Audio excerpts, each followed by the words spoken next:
Mary, primarily when did you decide to come see Dr. Ziegner? March of 2005. And what for? Seasonal allergies, sinus infections, bronchitis, something I've been sick since I've been a child, and just to come up, I generally have yearly infections. And typically, when did you get sick a lot, and why? How did you get to the point where you got you needed to start having shots for your immune therapy? February of 2010, I had been sick.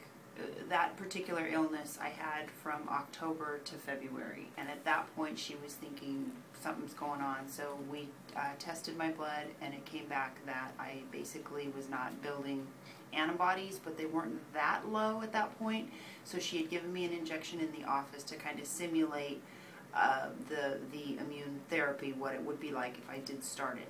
And she said, let's check it again in 6 months. Well, during that 6-month period, that July, I ended up with pneumonia. And so once I had the pneumonia, we thought, okay, something's really going on now. We retested the blood, and at that point, I had absolutely no antibodies. So once the pneumonia was cured and cleared up, then that September, I started the Vivaglobin weekly infusions, which you can do at home, which is wonderful.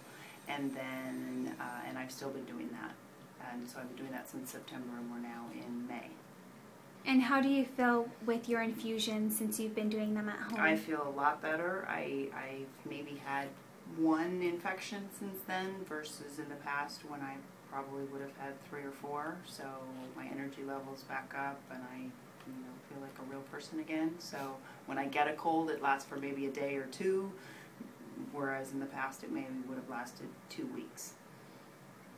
So if you could tell anybody that had a low immune system, that was having trouble and getting sick a lot, and they weren't making antibodies, what would you say to them? I would say definitely get your blood levels checked. This is something that I didn't even know existed until I came to see Dr. Ziegner, and I just thought, I'm a sick person, I just get sick all the time, and that's just my life. So definitely come here and get checked out, because there is hope, and it's so much better. You can do it once you're taught how to do it. You can do it at home, or you can have a nurse come to your house and do it for you, and it's so much better than having to go to a hospital and have to be hooked up to an IV. It's just a under the skin process. Takes maybe an hour and a half. Thank you very much. It was really